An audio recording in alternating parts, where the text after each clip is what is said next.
할렐루야. 예, 오늘 우리 또 사사기 말씀을 이어서 보게 됩니다. 이 사사기란 말씀은 말 그대로 사사들의 이야기죠. 이 사사들은 그렇다면 누구신가? 이게 그 공동 번역으로는 판관기라고 나와 있는데요. 그러니까 오늘날로 따지면 판사예요, 판사. 지금 막 난리죠. 뭐 대법원, 검찰. 옛날에는 이제 뭐 변호사, 그리고 뭐 검사, 판사, 뭐 이런 기능이 없었거든요. 근데 한마디로 그냥 그 전체적인 그 이야기를 들어보고 그것을 결정하는 사람이 판관이었어요. 판관. 그런데 이 판관은 이 사법적인 기능, 그러니까 재판을 했을 뿐만 아니라 이 사람들은 이제 또한 이 군사적 성격을 띱니다. 그래서 전쟁이 일어났을 때나 나라가 위기에 처해 있을 때 어떻게 해요? 군사를 동원해서 그 앞에서 장군이 돼서 이스라엘 백성을 이끄는 일종의 이제 리더죠. 정치적 리더.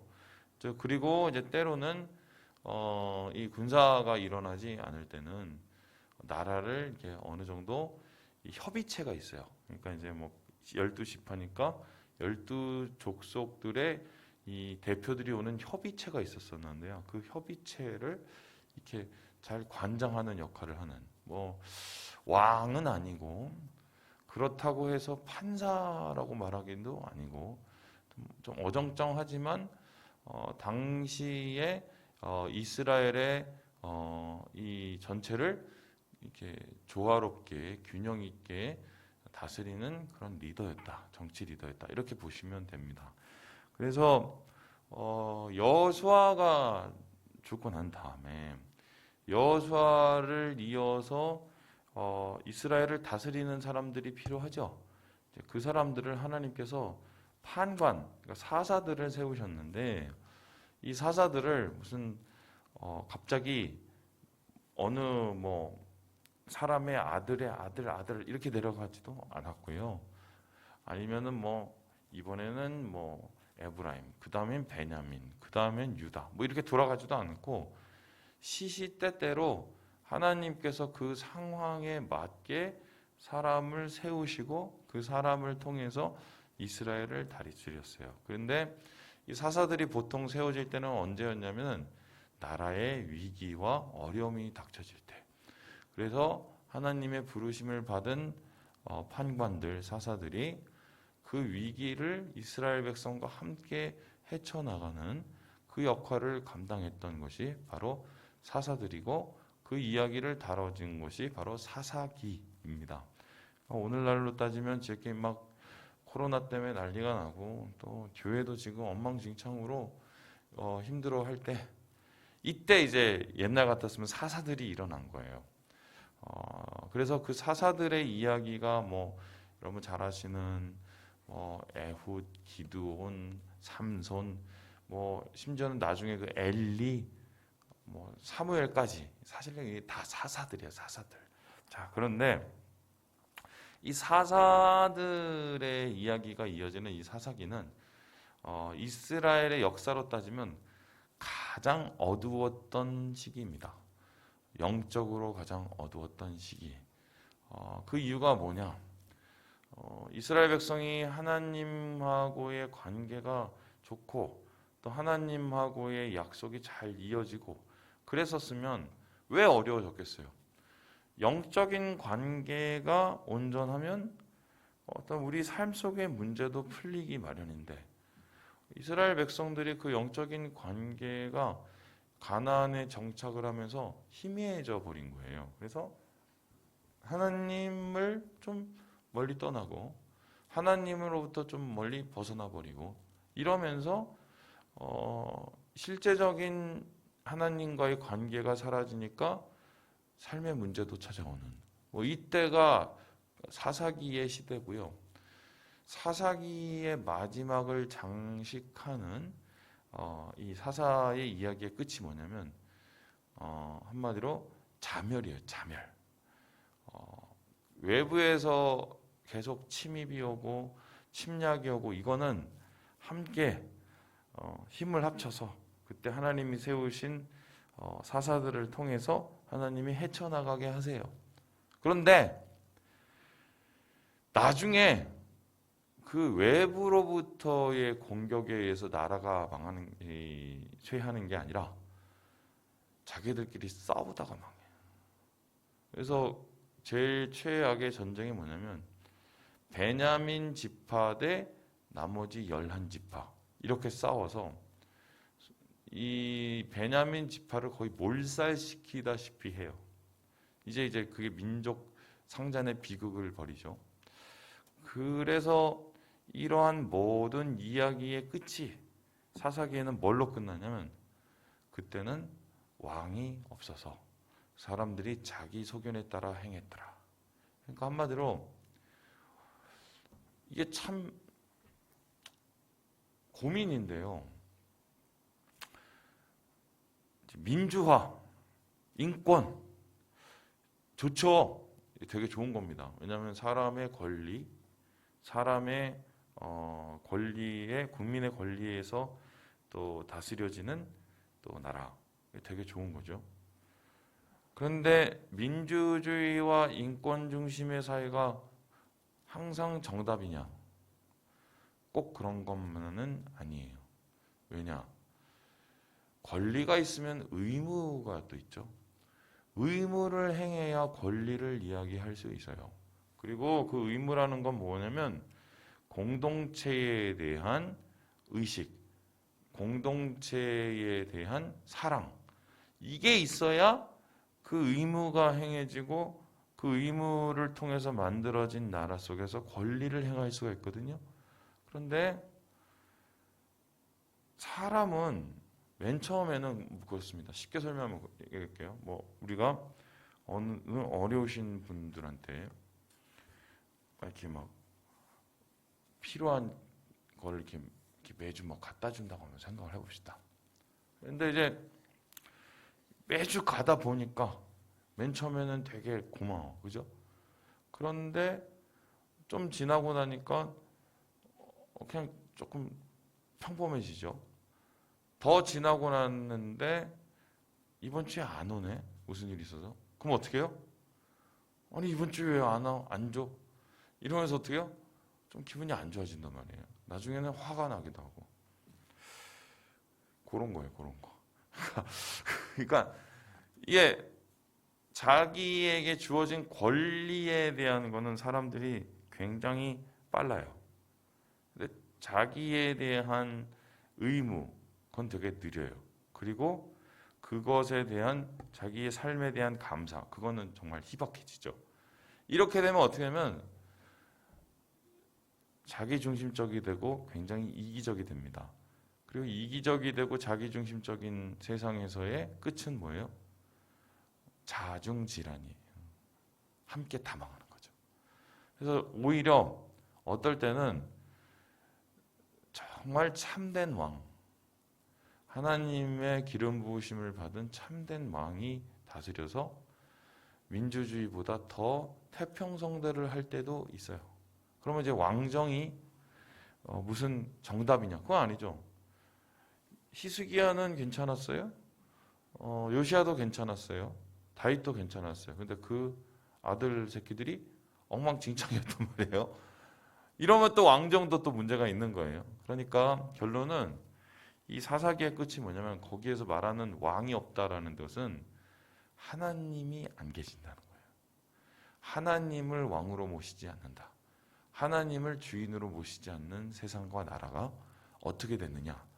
그 이야기가, 그 영적 침체가 적혀 있는 것이 바로 사사기의 전체적인 이야기다. 이렇게 볼 수가 있습니다. 그런데 오늘 우리는 그 첫 부분을 읽고 있는데요. 오늘 말씀이 가장 사사기 중에서 중요한 말씀인데 왜 이렇게 이스라엘 백성들이 이 사사기 시대를 가장 어두운 시대, 가장 엉망인 시대로 살 수밖에 없었는지를 오늘 말씀이 다루고 있어요. 그 이유는 뭐냐? 쉽게 설명하면 첫 단추를 잘못 낀 거예요. 여러분 지금 여기 보세요. 제가 이 첫 번째 단추가 있는데 이걸 이렇게 한번 껴봤다고 생각해서 아무리 노력을 해도 위에 단추를 안 풀면 어떻게 해요? 계속 이래 이상해요, 이상해, 그죠? 이때는 어떻게 해요? 풀어서 첫 단추부터 다시 껴야 되죠.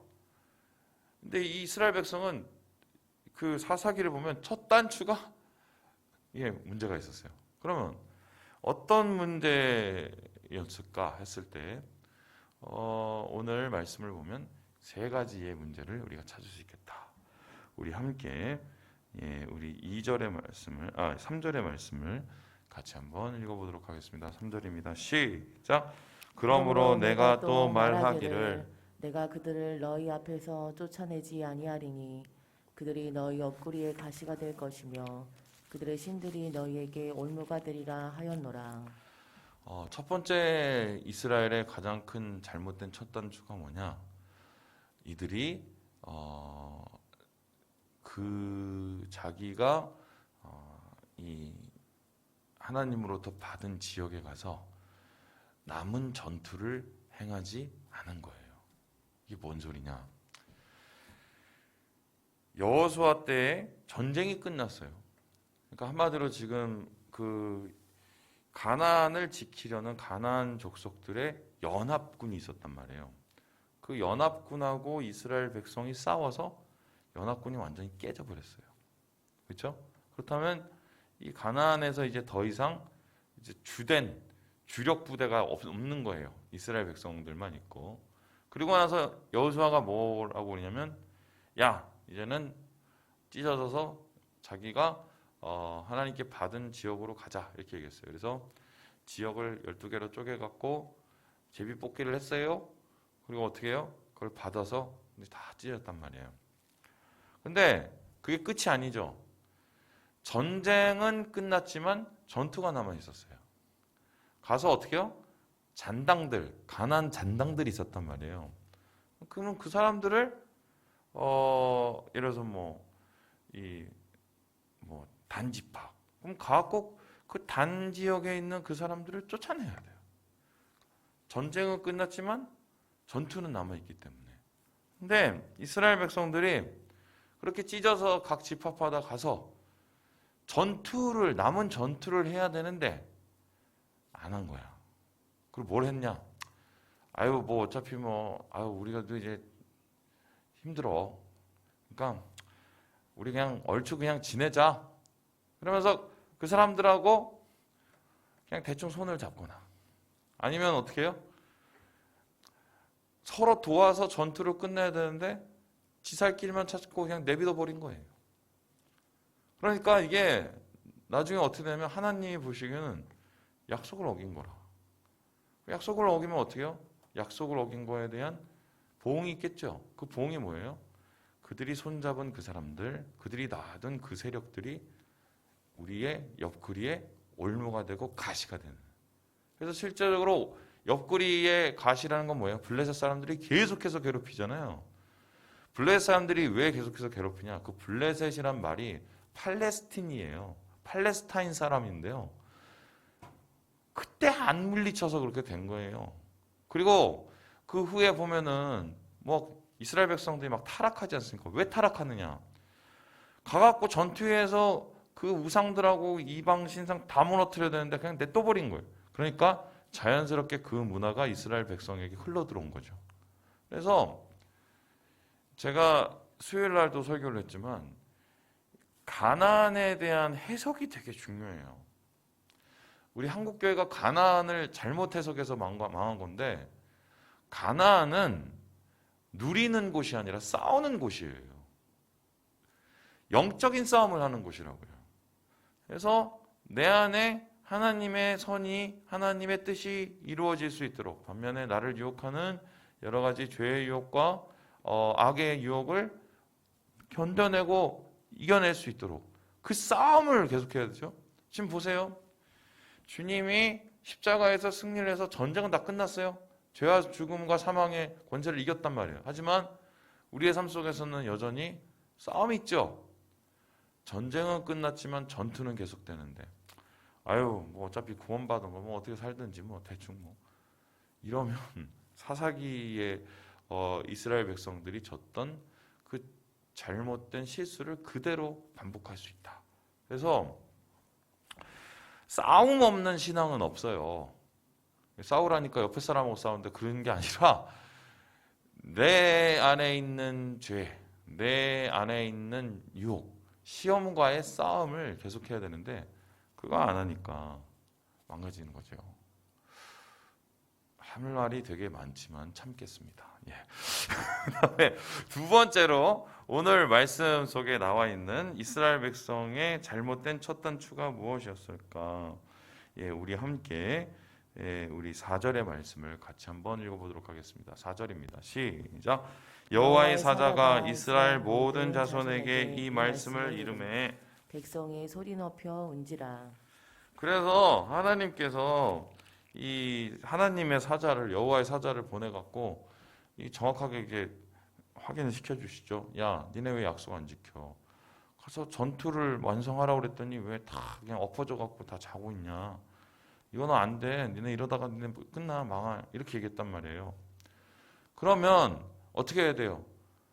아유, 우리가 잘못했네. 뉘우쳐야죠. 그죠? 뉘우친다는 건 뭐예요? 잘못을 깨닫았으면 어떻게 해요? 그거 안 하거나 하나님이 원하시는 걸 해야 돼요. 그런데 지금 백성들의 문제는 뭐냐? 전투도 포기하고 두 번째 뭐냐면 울기는 했는데 뉘우치진 않았어요. 모여갖고 아이고 우리 땅을 다 뺏기나 봐. 다 울었어. 그러니까 오죽 울었으면은 그 지역 이름을 복임이라고 하는데 복임이 뭐냐면 울보란 뜻이에요. 울보. 얼마나 울었으면 아이고 우리가 땅을 이렇게 막 어떻게 됐네. 뉘우쳐야죠.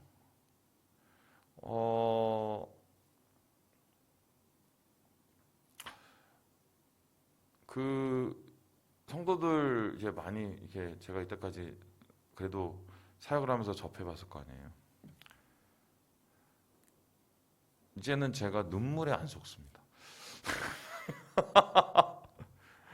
뭐 상담 오고 그러면 아이고 뭐 제가 뭐 우리 가족이 뭐 막 이러면서 막 눈물을 훌쩍훌쩍거리면 또 목사는 이제 성도님들 눈물 흘리면 거기 진짜 약하거든요. 근데 제가 그래서 지난 교회에서 참 몇 번을 크게 당했어요. 근데 똑같아. 기도를 해주고 도와주고 그래도 다 똑같아. 이유가 뭐냐? 울기는 울어도 뉘우칠 생각은 별로 없어. 목사님 왜 맨날 똑같은 시험에 넘어져요? 울면 뭐예요? 뉘우쳐야죠. 뉘우치고 돌이켜야죠. 지금 이스라엘 백성은 아이고 잘못됐구나. 아이고 끝났구나. 울어요. 안 돌이켜요. 여기에서 뭔가 자기 갱신과 자기 변화를 가지고 하나님 앞에 나갔으면 이 사사기의 끝이 그렇게 끝나지는 않았거든요. 저는 우리 한국교회를 바라보면서 맨날 2007년에 평양 대봉 우리 회개합시다. 뭐 또 2000 몇 년에 뭐 회개합시다. 그런 얘기 이제 저 안 믿으려고. 모여서 막 우는 건 너무 잘 울어. 똑같아요. 안 뉘우치니까. 신앙은 행동이에요. 행동이 없는 믿음은 죽은 거예요. 그런데 오늘 이스라엘 백성을 보니까 감정은 있고 감동은 없어요. 하나님 안에서 뉘우침도 없어요. 이게 이스라엘을 잘못 낀 문제다. 그래서 이 이후에 이게 어떻게 이루어진지 아세요? 막 메소포타미아에서 누가 쳐들어와, 아니면 메대가 쳐들어와, 뭐 아니면 뭐 블레셋이 괴롭혀. 그럼 그때마다 막 울어. 그럼 하나님이 사자를 보내주고 저 사사를 보내줘서 다 이겨. 와 박수쳐. 끝. 그리고 똑같아져. 계속 반복. 울어. 안 뉘우쳐. 그럼 또 얻어맞아. 울어. 안 뉘우쳐. 얻어맞아. 그러면서 점점 나빠지는. 이게 첫 단추 잘못 껴서 그런 거예요. 마지막으로 이 사사기의 잘못된 첫 단추는 무엇이었을까? 우리 함께 우리 10절의 말씀을 읽고 마무리하도록 하겠습니다. 10절 말씀입니다. 시작. 그 세대의 사람도 다 그 조상들에게로 돌아갔고 그에 일어난 다른 세대는 여호와를 알지 못하며 여호와께서 이스라엘을 위하여 행하신 일도 알지 못하였더라. 가장 문제가 뭐냐면 이 제대로 못 가르친 거예요.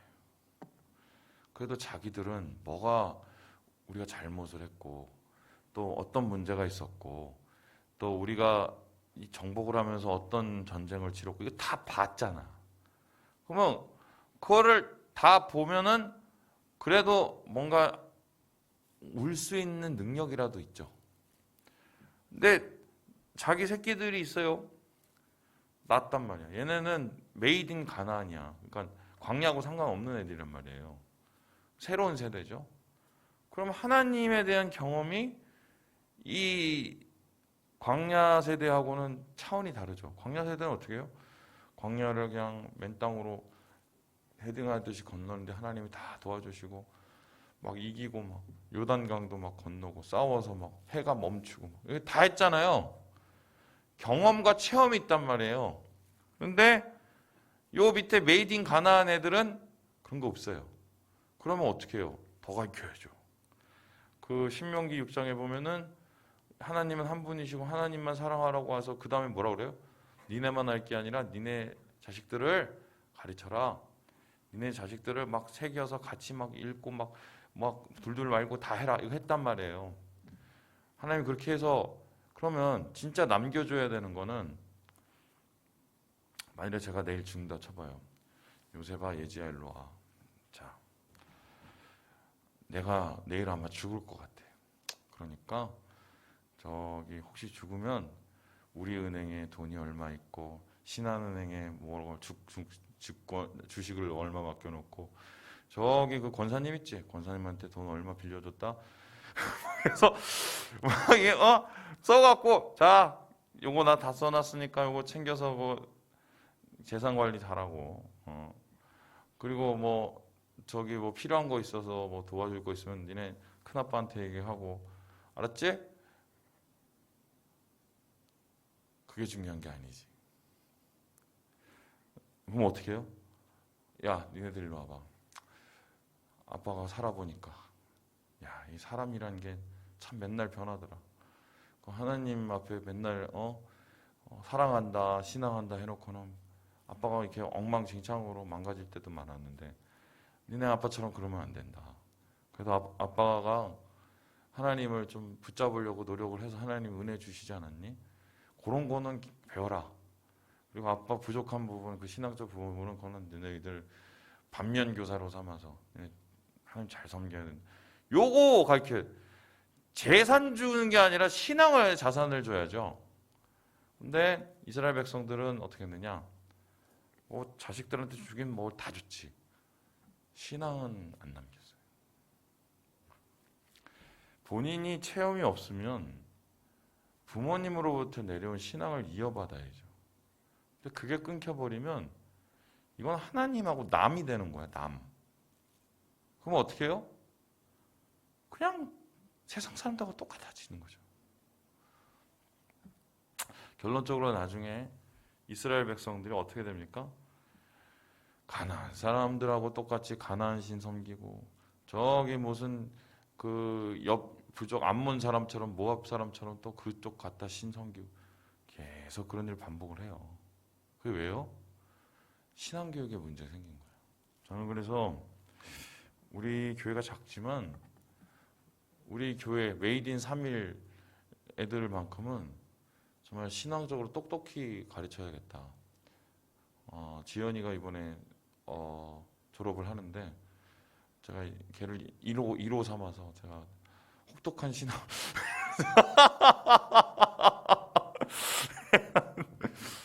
예, 농담이고요. 세상을 견딜 수 있는 신앙을 가르쳐야죠.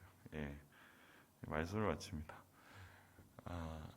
울지 말고 뉘우치세요. 예, 그리고 하나님 안에서 전투를 게을리하지 마시고 또 우리 자녀를 위해서 신앙의 많은 자산들을 남기시는 우리 주의 가족 되시길 주님의 이름으로 축원합니다.